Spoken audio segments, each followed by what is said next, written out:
And then we're launching straight into amateur hour.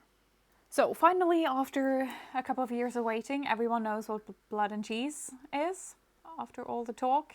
It's a highly anticipated event. Do we call it that? I think that's the way to describe it, even though it feels wrong. Like, this is kind of where that endeavor officially starts in the episode. I feel like the preparation for it has already been kind of muddy with Mysaria, because he is, from the books at least, supposed to be quite instrumental, and also here she's providing information and contacts for Daemon as he's about to meet. And I felt maybe a little confusing. I know, and I'm really wondering if that is because we have read the book and we know what's supposed to happen. I don't know, but I have to agree, it was a bit jarring. There's something about sitting here and kind of trying to brace yourself because you know what's going to happen, but also you're a bit confused, which is kind of strange. I wonder what people who have not read the books think, so if that is you, I'd love to hear. Obviously, we know something is going to happen, and Rhaenyra has asked for Aemon Targaryen, so we are kind of assuming there's going to be a fight maybe between them, and obviously Daemon has his murder hood on. So we know something is going to happen. He's got 2 looks, and that's it. It's been made kind of quite a big deal about before that the Gold Cloaks are still quite loyal to Daemon, and it seems like he is chatting up a Gold Cloak here, making sure they're not allied or loyal to the Aegon faction of the Targaryens. I just think it's weird. I just think it's weird because at the beginning of the episode, he made it kind of clear he didn't want to take on Aemond alone. But maybe he's just trying to take on Aemon without Vhagar. But now instead he is just finding a random gold cloak and some dude with a gambling addiction, and they're gonna take on Aemon. Braven. I do think it's really strange. I mean, it does seem like they're trying to sort of give the vibe that, oh, they weren't trying to kill Jaehaerys. Oh, you mean a child? Yeah. A toddler? No, they would never. And it was totally just a misunderstanding. They were definitely just trying to get revenge on Aemond because, you know, he's the one who killed Lucerys via Vhagar. We do get the line where the rat catcher, which I believe Cheese, Yes. is asking what if they can't find Aemond, and then we just get a look from Daemon. And no explanation. And I do kind of understand why they don't want to give an explanation, because it would give everything away. The surprise would obviously be lost. We don't even truly know what the plan is. It's quite confusing. But he does say he has blonde hair and one eye, which the one eye thing should be a very... It kind of sounds like Aemond. It's just such a strange thing, because are they trying to give Daemon a little bit of a break that he's not so evil as to kill a child, or are they trying to keep it kind of like a surprise? I just think it's quite interesting that they choose to have Cheese ask what they're gonna do if they can't find Aemond, and then very specifically not show us what Daemon says, when they could have easily instead had that be a conversation between Blood and Cheese inside the castle. Like, what are we going to do if we can't get this person who's going to be our ticket to get that gold, you know? That's true. That would have absolved Daemon a little bit more, I think, because he clearly says that they're going to kill a son. And I'm assuming it's not just going to be a random staff son. No, because old men are sons, right? Right. I'm thinking that he must have said something more than just, oh, then just leave, guys. But also, like, how much faith you should have, like, feel your faith in an assassin kind of dwindle a little bit as they say, what if we don't find him? I mean, you should find him, no? I mean, you should, that is the goal, is it not? You're not duck hunting. It's not like you just take someone else. Like, it's so strange to me. It's just weird. I don't get it, as if it's like, whatever, as long as you bring me a head. It's a bit weird. I have to say, I think it's a bit weird. Very messy to me. And I also just can't imagine Daemon, who is an experienced killer and a fighter and really brave, he's going to look at these two weird-ass people and think they're going to kill Aemon Targaryen. That's going to be fine. That's not going to be a problem. I'm just going to tell them he's a bit of a fighter. It's going to solve everything. They'll be prepared. They look like they have lots of weapons. Is he expecting Aemon to die from this? Because I wouldn't. He's already in King's Landing, so he's made the trip. He's right outside the gates. He could have gone in and done it himself. Especially with the lack of guards. This is a person who attacked the entire army down in the stepstones. It's so weird because these two are the kind of people that would definitely be able to kill a toddler, because you really don't need much other than being a vile human to do that. Because it's not a fight, is it? And you already got the go-ahead to take your dragon and Rhaenys and her dragon. Right? Were they frightened Sunfire was going to join? Because they probably know he's there. Yeah, and Dreamfire. I just think it's honestly a bit unbelievable. It tiptoes a little bit close to Daemon's going to do a big bad, but we don't want to say it. It definitely feels like they're trying to absolve him of doing something that evil.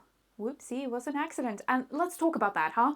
Let's talk about how they walk into a castle and they have no idea where they're even going. It's so unprepared. It's so unprofessional. Can't believe I'm saying that about child murder. You never want that to be professional, but it's just... And there's something weird about the dialogue as well, when one of them says, I know the way there, but I don't know the way around. Wasn't that the whole point of Miss Arya? She knew her way around there. And also, just the first room they happen upon is Helena's. It's not like they tried to find Aemon very hard. They gave up very quickly. I also feel like they went quite quickly from when Cheese has Helena and Blood comes in. It goes quite swiftly from that's not a son. Whereas Aemon is obviously not a child anymore, but they're not referencing, oh, that's a woman, we're looking for a man. It's specifically, that's not the son. Mm-hmm. That's not the one we're looking for. And I think that's a bit peculiar because it kind of implies a younger target, perhaps. Yeah. In my mind. That's like, it doesn't sound like, oh, but that one has 2 eyes. We were looking for the one with 1. They are very, very quick to accept that there's a child in the room, we can take that one, instead of, where's Aemon? They could have kind of tortured that out of her instead of killing the children. They could have threatened to kill her children and said, where is he? And she probably would have given up her brother over her child. I mean, let's just be honest. But that's not what they're doing. They're just itching to get that head, I suppose. It also was difficult to watch, so it's kind of a difficult scene to talk about, even though they thankfully show nothing graphic. It is quite graphic. Well, it's kind of graphic when they have a knife to her throat, obviously, but they don't show any of the actual killing, obviously, thankfully, but it's still just awful. The sound is horrible, and as she's running, just hearing her child be killed is just horrible. So awful. So it's kind of difficult to talk about, but I do still think that the whole event was a bit lacking in believability, perhaps most of all. And honestly, as she's running out, where are all of the guards? She doesn't see anyone until she reaches Alicent. Rhaenyra has guards stationed outside her room, always, especially at night. That just seems to be the custom. They're nowhere. She's running and running and running, and there is nobody else in the castle. It's too unbelievable, I think.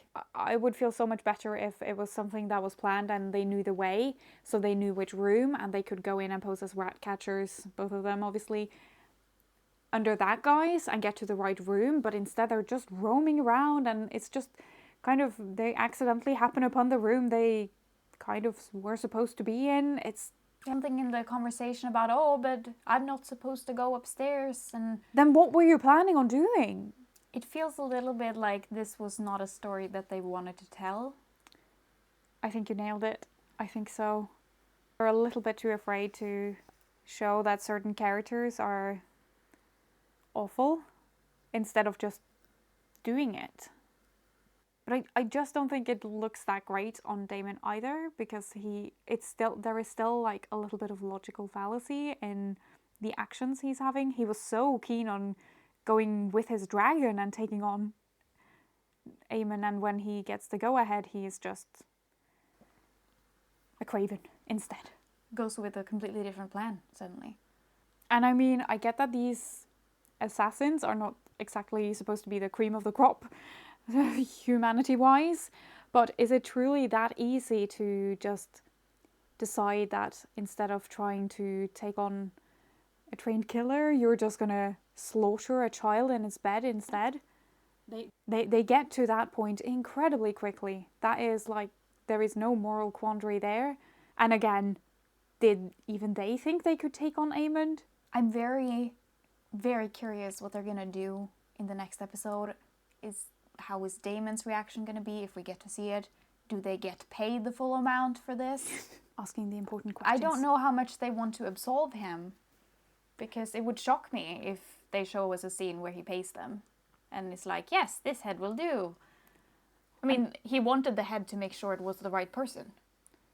That's generally why you bring a head. The one with one eye. Yes. This one has two.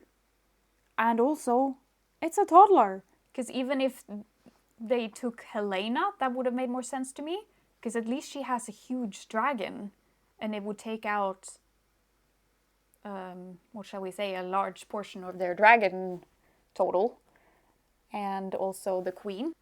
And she's Daemon's sister, so... What we can kind of see from this episode is that Aegon seems to be more invested in his children than his forced marriage wife. So I am thinking they went for Jaehaerys because they want to anger the opponent, the one who, in their eyes, stole Rhaenyra's throne. But if their quarrel is with Aemond... But it's not, is it? Well, it's probably both. I think for Rhaenyra it is. Yes. I think for Daemon, I think his main goal is to win this war. And I think you want to kind of break Aegon as much as you can. It's not about fair or justice, because in that case you would make sure it was Aemond, and that's not what he's doing. It would have been very easy to add a line from Daemon that just was like, it's Aemond or no one. But Right. they didn't. No. The actual scene itself, I felt, was a little bit, maybe a bit lacking as well. Again, truly horrifying, and I think if you don't know what's coming, as you're realizing that they're going to go for the children, it's probably very, very rough. I'm kind of happy I knew what was going to happen, just because it's easier to kind of, you don't have to It's have that shock. extremely dark. It's very awful. Helena seems to be in absolute shock, as she can't even say my child, my boy. She can't even say his name. She's just saying they killed the boy. A part of me is a little sad that they didn't show more fight from Helena, because I'm worried that people are going to look at her and feel like she's being passive in that situation, when people do respond very differently to trauma, and I think there's value in showing that. Then I just really, really hate the shot with the finger. I feel like that's not even the same show. What are you even doing? It's a bit weird, if I can be this quite scene is, critical. of course, very different from the one in the book. And if you True. haven't read the book, then that scene is Worse. horrible. Yes. It's already horrible, but it is Worse. worse. I think one big difference is that the children are awake in the book, and I'm intrigued to see the difference in how their trauma is going to develop as a response to that. And I think Alicent was also supposed to be present. I think she was. To me, it feels like it's cheapening the event a little bit. Two things are particularly doing this, but the fact that they're ending, Helena is traumatized and running in on Alicent, enjoying Kristen in a different way than we already saw this episode, I feel is a bit taking away from the event a little bit. Like nobody cares about that. If they want to show that Alicent is doing this while this awful thing is going on, I feel like it's a bit unnecessary, but if they do, show it before what is happening and not after, because I feel like after should be all about Helena and the trauma and the child and all of this that's happening, not the shock of... Don't try to soften the shock of child murder with inappropriate sex. I think that's cheap. I really do. And there is a different way to tell the exact same story. So I don't like that. they do have that kind of comedic relief of Egon with his buddies kind of before everything happens. And while I do quite enjoy that scene, I think that's the only thing I like in the last part of this episode. I have to agree. Him just sitting that chair, like it's the most comfy chair he's ever sat, is quite funny, and everything he's saying, and he's talking with his mates, and I do enjoy that. It's light and it's kind of funny. It's also obviously showing that he's not present to kind of protect the children. Only Helena is there with the children. So I feel like that's fine. It's also happening before the event, so you know that something is going to happen, obviously, and Egon is there drinking, slurring his words. But the whole Alicent and Kristen thing at the end, strongly dislike. It is a shame, because it's a really big event that I unfortunately was maybe not very satisfied by how they went about it. I have to agree. It's too unbelievable that you can be that unprepared and that unprofessional and still end up actually killing the heir. No guards stop you. Nothing. You're a dum-dum and you still manage to succeed. I mean, the accident is accidenting too hard, too close to the sun to be believable. And Truly. it's jarring and makes it, unfortunately, not enjoyable on any level. You know, not that child murder is enjoyable at any level. Never. Regardless, but this could have been a very powerful moment. More of a powerful moment. Also, where is Dreamfire? I know. We've never seen her with Helena. Never. She hasn't gotten a single scene. Maybe in that Driftmark episode in season 1 where they are flying next to the boat. We see a shadow. She looks like a bird.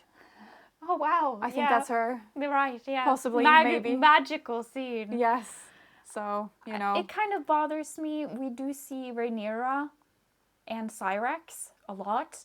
And also, we often get clips of Syrax sort of displaying the similar emotion. And I feel like this would have been a prime moment for us to see a Dreamfire moment as Helena is going through this immense trauma. We actually even see that with Daemon and Caraxes, as Daemon is taking an arrow to his shoulder. Yeah. Caraxes is reacting as maybe he is hit as well. So I have to agree. I think one thing they would have to do to make that work with Helena and Dreamfire is we need to see them. This can't be the first time we see some random dragon. So they should have had like a scene. I am missing some scenes with them. Yeah. I was really hoping for some Dreamfire Helena bonding screen time for this episode, and I feel like there was a lot happening this episode. A lot, yes. But not that. And I feel like that should have been a priority, given this being the most intense moment of Helena's arc. Yeah. Can I point out one thing? How on earth did that person know that Helena was telling the truth? How did Cheese just say, she's telling the truth? It's so weird. It read as completely insane to me. But that's really weird, because he's like looking at her and it's... Is he psychic? Are we supposed to understand something? And like, I how know. he would reveal I'm that? so confused. Does he know her really well, so he just knows when she's telling it's so weird. Is that a thing, that if you can sniff out rats, you can sniff out truth? Maybe. I thought it was super weird, a bit cringe. I don't know. And to me, it almost felt like just a way to get that scene to move along quicker. Yeah. Like, we don't want to spend more time on this. So he's just going to say she's telling the truth, and then they're just going to go with that and cut the head off. Yeah. Really. Yeah. Didn't like that. I didn't like the dog kicking for obvious reasons, but also I just feel like it's such a cheap way to make you think someone is a bad guy that I just... It Agreed. irks me the wrong way that it's like just another nail in that, oh, this person is bad, evil bad. I This know. person is about to cut off the head of a child. Yeah. We don't need to see you kick I a know. dog to I know. believe he's bad. We would, of course, love to hear your opinions about the episodes, what you liked and didn't like.